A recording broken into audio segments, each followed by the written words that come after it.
بسم اللہ الرحمن الرحیم۔ بسم اللہ الرحمن الرحیم۔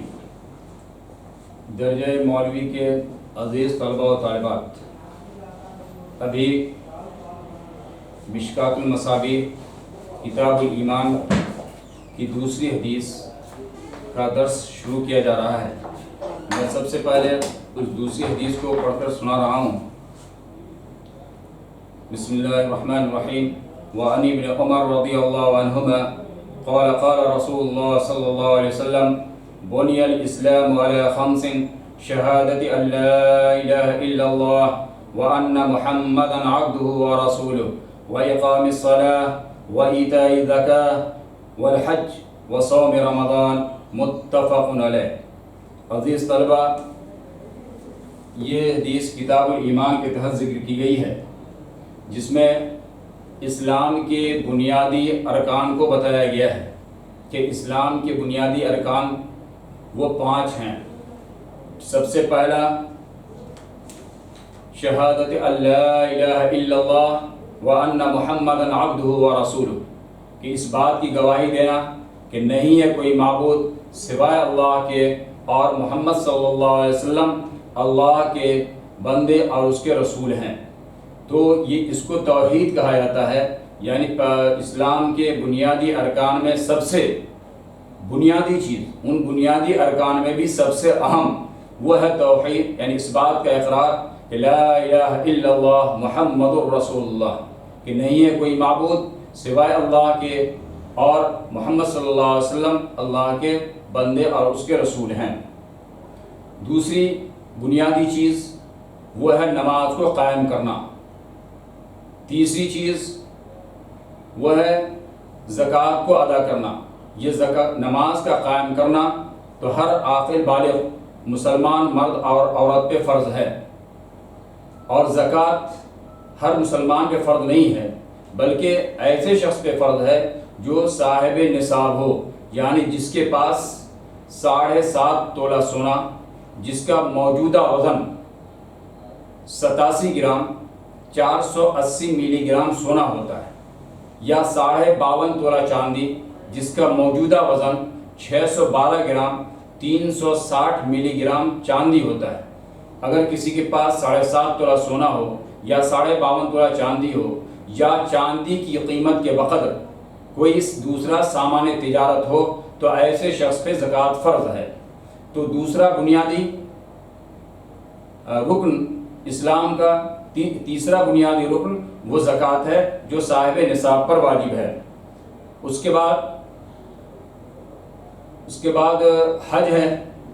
یہ بھی تمام مسلمانوں پہ، عام مسلمانوں پہ نہیں ہے، ہر مسلمان پہ نہیں ہے، بلکہ اس شخص پر واجب ہے جو اس بات کی استطاعت اور طاقت رکھتا ہو کہ مکہ آمد و رفت آنے جانے اور واپسی تک اپنے اہل و عیال کے نان و نفقے کے خرچ کو برداشت کر سکتا ہو۔ اگر اتنی مالیت اس کے پاس ہے تو ایسے شخص پہ حج فرض ہو جاتا ہے۔ اور یہ تو چوتھا رکن ہوا۔ 5واں رکن ہے روزہ، رمضان کا روزہ رکھنا۔ رمضان کا روزہ رکھنا یہ بھی ہر عاقل بالغ مسلمان مرد و عورت پہ فرض ہے۔ یہ اسلام کے 5 بنیادی ارکان کو اس حدیث میں بیان کیا گیا ہے، لیکن آپ اس کو ذرا اس انداز سے سمجھیے، اس کو مثال دے کر اس انداز سے سمجھیے کہ کوئی بھی عمارت کھڑی ہوتی ہے پیلر پہ، تو یہ اسلام، یہ بنیادی ارکان جو بتائے گئے ہیں اسلام کے، یہ گویا کہ بنیادی پیلر ہیں جس پر اسلام کی بنیاد کھڑی ہوئی ہے۔ جیسے عمارت کھڑی ہوتی ہے پیلروں پہ، اسی طریقے سے یہ اس پر کھڑی ہوئی ہے۔ اب اس میں سے اگر کوئی پیلر گر جاتا ہے تو گویا کہا جائے گا یہ عمارت فلاں جانب سے ناقص ہے۔ اس کو اور مزید خیمے کی مثال دے کر سمجھا جائے۔ ایک خیمہ ہو جس کے 4 کھوٹے ہو مختلف جانب، اور بیچ میں ایک ستون ہو، ایک پایا ہو۔ یہ ایک خیمہ 5 ستون پہ اٹکا ہوا ہو، تو اگر ان میں سے دائیں بائیں کسی اور جانب کا خیمہ اگر گرتا ہے تو وہ سرا اس کا جھکا ہوا ہوگا، یعنی اس میں نقص اور کمی ہوگی، لیکن وہ خیمہ تو اٹکا ہوا رہے گا، ٹھہرا ہوا رہے گا۔ لیکن اگر بیچ والا خیمہ گر جائے اور ہر طرف والا بیچ والا ستون گر جائے اور بقیہ طرف والا ستون قائم ہو تو وہ خیمہ برقرار نہیں رہ سکتا، وہ تو گر جائے گا۔ تو یہی حیثیت کہ بیچ والا ستون جو ہے یہ توحید ہے، کلمہ طیبہ لا الہ الا اللہ محمد رسول اللہ ہے، اور چاروں ستون جو دائیں بائیں ہیں یہ نماز، روزہ، حج اور زکوٰۃ ہے۔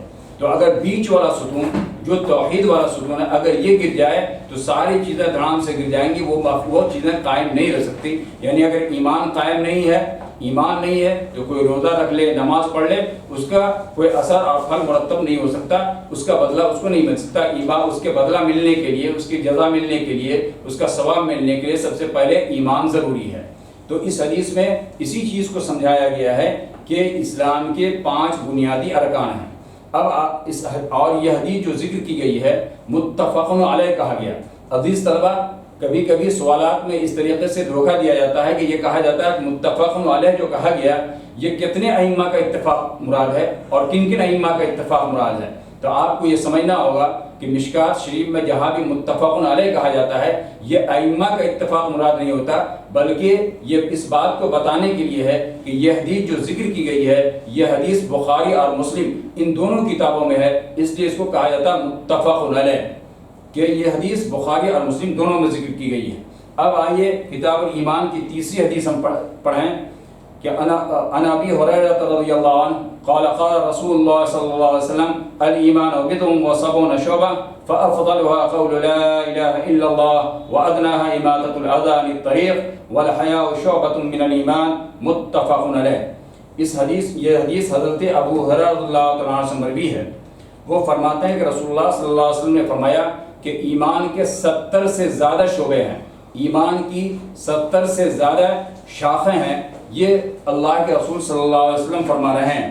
اور ان شاخوں میں سب سے افضل شاخ، سب سے اہم شعبہ وہ ہے افضلها قول لا الہ الا اللہ محمد رسول اللہ، سب سے قول لا الہ الا اللہ سب سے افضل شعبہ جو ہے ایمان کا، سب سے افضل شعبہ، سب سے ایمان کی اہم شاخ وہ ہے لا الہ الا اللہ کا اقرار، لا الہ الا اللہ کی شہادت دینا۔ اور اس کے بعد کہہ رہے ہیں کہ وَأَدْنَاهَا إِمَاطَةُ الْأَذَى عَنِ الطَّرِيقِ، اور سب سے کم درجے کا شعبہ، سب سے کم درجے کی شاخ وہ کیا ہے؟ وَأَدْنَاهَا إِمَاطَةُ الْأَذَى عَنِ الطَّرِيقِ، یعنی راستے سے تکلیف دہ چیزوں کا ہٹا دینا۔ وہ یہ حدیث اس بات کی طرف اشارہ کر رہی ہے کہ ایک ایمان والے کو راستہ چلتے ہوئے اس بات کا بھی خیال رکھنا چاہیے کہ اگر راستے میں کوئی تکلیف دہ چیز پڑی ہوئی ہے تو اس کو ہٹا دیا جائے، یہ بھی ایمان کا ایک شعبہ ہے، یہ بھی ایمان کی ایک علامت ہے۔ اور آگے فرمایا الحیاء شعبۃ من الایمان، آگے الحیاء شعبۃ من الایمان کہا کر کے حیا کے لیے الگ سے شعبے کا لفظ لا رہے ہیں، اس لیے کہ حیا بھی بہت ہی اہم چیز ہے۔ شرم و حیا وہ چیز ہے جس کی وجہ سے انسان بہت ساری برائیوں سے باز آ جاتا ہے۔ وہ سوچتا ہے کہ فلاں انسان ہم کو دیکھ رہا ہے لہذا ہم شراب نہ پئیں، فلاں انسان ہم کو دیکھ رہا ہے لہذا ہم جوا نہ کھیلیں۔ تو یہ کیوں؟ اس لیے کہ اس کے دل میں حیا ہے۔ شرم اور عار ایک ایسی چیز ہوتی ہے جو بہت ساری برائیوں سے روک دینے والی ہوتی ہے، اس لیے الگ سے ذکر کیا الحیاء شعبۃ من الایمان، کہ حیا ایمان کا ایک اہم ترین شعبہ ہے۔ اور یہی وجہ ہے کہ یہ کہا جاتا ہے کہ اذا فات الحیا ففعل ما شئت، کہ اگر حیا فوت ہو جائے، شرم و عار ختم ہو جائے تو انسان جو چاہے کر لے، وہ اب اس کے لیے کوئی رکاوٹ باقی نہیں رہتی ہے۔ اس لیے کہا گیا الحیاء شعبۃ من الایمان، کہ حیا ایمان کا ایک شعبہ ہے۔ اب آئیے چوتھی حدیث کی تشریح، کہ چوتھی حدیث ہے کہ عن عبداللہ بن عمر رضی اللہ عنہ قال قال رسول اللہ صلی اللہ علیہ وسلم المسلم من سلم المسلمون من لسانه ويده والمهاجر من هجر ما نهى الله عنه، هذا لفظ البخاری۔ ولمسلم قال ان رجلا سأل النبي صلى الله عليه وسلم اي المسلمين خير قال من سلم المسلمون من لسانه ويده۔ اس حدیث میں کامل مسلمان کون شخص ہے اس کو بتایا گیا ہے۔ اس حدیث میں یہ بات بتائی گئی کہ رسول اللہ صلی اللہ علیہ وسلم نے فرمایا کہ کامل ایمان والا اور مکمل مسلمان وہ ہے المسلم من سلم المسلمون من لسانه ويده، کہ کامل مسلمان وہ ہے جس کی زبان اور ہاتھ سے دوسرا مسلمان محفوظ رہے۔ اس حدیث میں زبان اور ہاتھ کا جو ذکر کیا گیا ہے اس کا ہرگز یہ مطلب نہیں ہے کہ زبان سے تو تکلیف نہ پہنچائی جائے، ہاتھ سے تو تکلیف نہ پہنچائی جائے، لیکن پیر سے تکلیف پہنچا دیا جائے۔ حدیث طلبہ آپ کو یہ سمجھنا ہوگا کہ اس حدیث میں جو ان دونوں چیزوں کا ذکر کیا گیا ہے اس کا مقصد ہرگز یہ نہیں ہے کہ آپ پیر سے تکلیف پہنچائیے، چونکہ حدیث میں تو کہا گیا ہے کہ ہاتھ سے تکلیف نہیں پہنچانا، زبان سے نہیں تکلیف پہنچانا، تو ہم پیر سے تکلیف پہنچا دیں، پیر سے کسی کو ماریں، ظاہر ہے اس کی بھی یاد نہیں۔ ان دو چیزوں کا ذکر حدیث میں اس لیے کیا گیا ہے کہ عام طور پر تکلیف اسی سے پہنچائی جاتی ہے، چونکہ عام طور پر تکلیف زبان سے پہنچائی جاتی ہے، کسی کو برا بھلا کہہ دیا، کسی کو گالی دے دیا تو زبان سے چونکہ عام طور پر تکلیف پہنچائی جاتی ہے، کبھی ہاتھ سے تکلیف پہنچائی جاتی ہے، اس لیے عام طور پہ چونکہ زبان اور ہاتھ سے تکلیف پہنچائی جاتی ہے اس لیے ان دونوں چیزوں کا اس میں حدیث میں ذکر کیا گیا۔ اور اس حدیث میں جو کہا گیا فَبِلِسَانِهِ، اللہ کے رسول صلی اللہ علیہ وسلم نے فَبِلَفْظِ ہی نہیں کہا کہ لفظ اور جملے سے کسی کو تکلیف پہنچایا جائے، اس سے منع فرمایا، بلکہ کہا کہ فَبِلِسَانِهِ، زبان، کہ زبان سے کبھی یہ ہوتا ہے کہ بغیر بولے بھی تکلیف پہنچایا جاتا ہے، جیسا کہ بچہ آپس میں جب لڑتا ہے تو وہ کیا کرتا ہے، پھر زبان کو ہلا دیتا ہے، تو زبان جو ہلایا تو زبان ہلا سے بھی اس سے اس کو چڑھانا مقصد ہوتا ہے، اس کو تکلیف پہنچانا، تو حالانکہ اس نے کوئی جملہ نہیں کہا ہے، کوئی لفظ اپنی زبان سے نہیں نکالا، صرف زبان کو حرکت دیا، تو اللہ کے رسول صلی اللہ علیہ وسلم فرمایا فَبِلِسَانِهِ، کلمے کو سے تکلیف پہنچانا تو ہے ہی گناہ کی بات، اور ایک ایمان والے کی شان نہیں ہو سکتی، زبان کو حرکت دے کر کے بھی کسی کو تکلیف پہنچانا یہ بھی جائز نہیں ہے۔ تو ایک کامل مومن کی علامت یہ ہے کہ اس کی زبان اور اس کے ہاتھ سے دوسرا مسلمان محفوظ رہے۔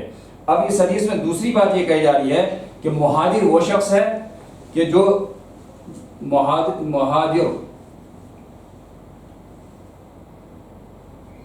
اس حدیث کا دوسرا ٹکڑا یہ بتایا گیا ہے کہ مہاجر وہ ہے کہ جو اللہ تبارک تعالیٰ جن چیزوں سے منع کر دے ان چیزوں سے رک جائے۔ صرف مہاجر کہتے ہیں کہ مہاجر حقیقت میں تو کہتے ہیں اس کو کہ جو دارالکفر کو چھوڑ کر اللہ کی رضا جوئی اور خوشندی کے واسطے دارالامن چلائے، دارالاسلام میں چلائے، دارالاسلام چلا جائے۔